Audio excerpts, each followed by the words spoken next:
ప్రస్తుతం రాయచోటి జిల్లా హెడ్ క్వార్టర్స్ను తరలించడంలో కలిగే ఇబ్బంది గురించి మనం ఈరోజు చర్చనీయాంశము. నేను రాయచోటిలో న్యాయవాదిగా పనిచేస్తున్నాను. ఇక్కడ రాయచోటికి దాదాపు జిల్లా హెడ్ క్వార్టర్కి కావాల్సిన అన్ని హంగులను ఆల్రెడీ ఏర్పాటు చేయడం జరిగింది.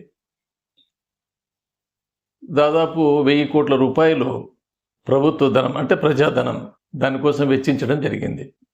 ముఖ్యంగా సిబ్బాల్ దగ్గర 600 ఎకరాలు SEZకు కేటాయించడం జరిగింది.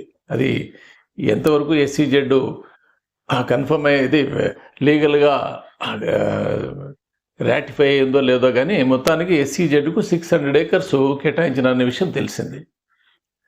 ఇప్పుడున్నటువంటి పరిస్థితుల్లో రాయచోటిని జిల్లా చేయకపోతే జరిగిన నష్టాన్ని భర్తీ చేయడానికి మనందరం కలిసి ఒక రకమైనటువంటి కార్యాచరణ చేయాల్సిన అవసరం ఉంది.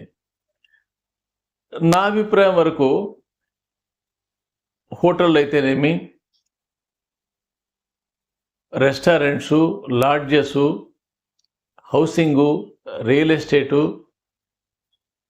తర్వాత మిగతా అన్ని విషయాల్లో ప్రజలు సంఘటితంగా పెట్టిన పెట్టుబడే 100 కోట్లు.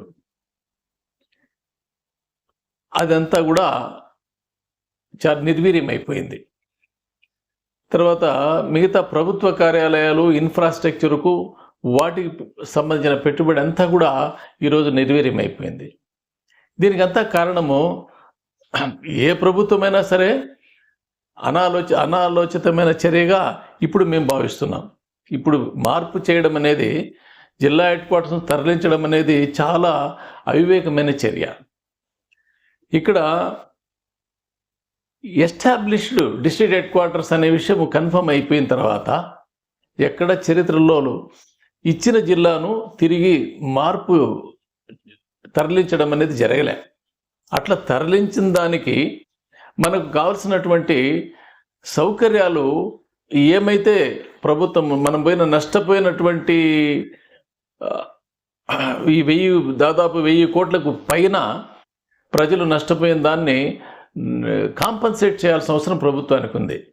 ఏ రకంగా కాంపన్సేట్ చేయాలనే దానికి మనందరము కలిసి ఒక కార్యాచరణ రూపొందించుకోవాల్సిన అవసరం ఉంది. మొదటగా స్పెషల్ ప్యాకేజ్ 1000 కోట్ల రూపాయలు ఈ నష్టాన్ని ప్రభుత్వం అనాలోచిత చర్యకు గాను వాళ్ళు డిపాజిట్ చేయాలి, లేదా స్పెషల్ ప్యాకేజ్ అనౌన్స్ చేయాలి. ఇప్పుడు గ్రేడ్ 1 మున్సిపాలిటీ ఇచ్చారు డిస్ట్రిక్ట్ హెడ్ క్వార్టర్స్ అని. అది అవసరమా? ఇప్పుడు ఇంటి పన్ను 3 టైమ్స్ పెంచినారు. Land prices, registration expenditure 5 times పెరిగింది. ఇవంతా కూడా పబ్లిక్ మీద భారం పడింది. ఒక 5 ఇయర్స్ హాలిడే ప్రకటించాలా.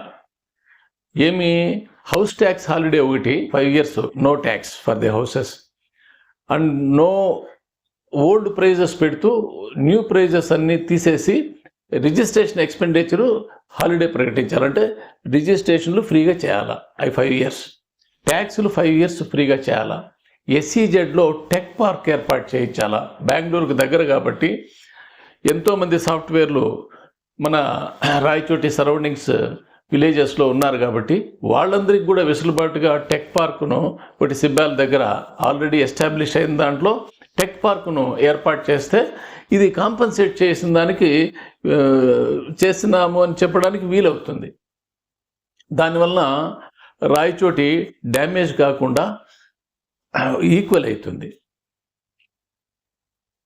మిగతా రూరల్ ఏరియాలో కూడా వాళ్ళకు కూడా రాయచోట్లు పరిస్థితిని గమనించినారు కాబట్టి రూరల్ ఏరియాలో ఉండేటువంటి ఈ ఎంప్లాయీస్ కూడా SEZ వలన ఉపయోగపడుతుంది. తర్వాత GST కూడా హాలిడే ప్రకటించాలి. Only as far as concern to the Rayachoti business area within the constituency. ఈ కాన్స్టిట్యున్సీలో GST కూడా హాలిడే ప్రకటించాలి.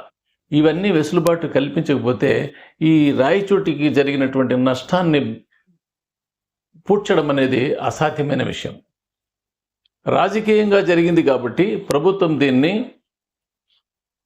ప్రజలకు సౌకర్యవంతమైనటువంటి అవకాశాలు కల్పించాలి. తర్వాత గెజిట్ నోటిఫికేషన్ కూడా రాయచోటి జిల్లా అయింది కదా, అది కన్ఫర్మ్ అయిన తర్వాత కూడా క్యాబినెట్కు ప్రత్యేక అధికారాలు ఉండొచ్చు, మార్పు చేయొచ్చు. గతంలో కూడా కడప జిల్లా అది కూడా ప్రెసిడెంట్ అసెంట్ అయిందే, ఆ అసెంట్ అయిన వాటిని కూడా మార్పు చేసే అవకాశం ఉంది. కానీ హెడ్ క్వార్టర్స్ను తరలించడం అనేది అది ఒక పెక్యులియర్ సబ్జెక్ట్. ముఖ్యమంత్రి గారు ఇంతకుముందు ఏం చెప్పినారు, ఇది తరలించడము అసాధ్యము అని చెప్పినారు. ఇది సుసాధ్యమైంది తరలించడము. ఇది చాలా అవమానకరమైనటువంటి విషయం రాయచోటి ప్రజలకు.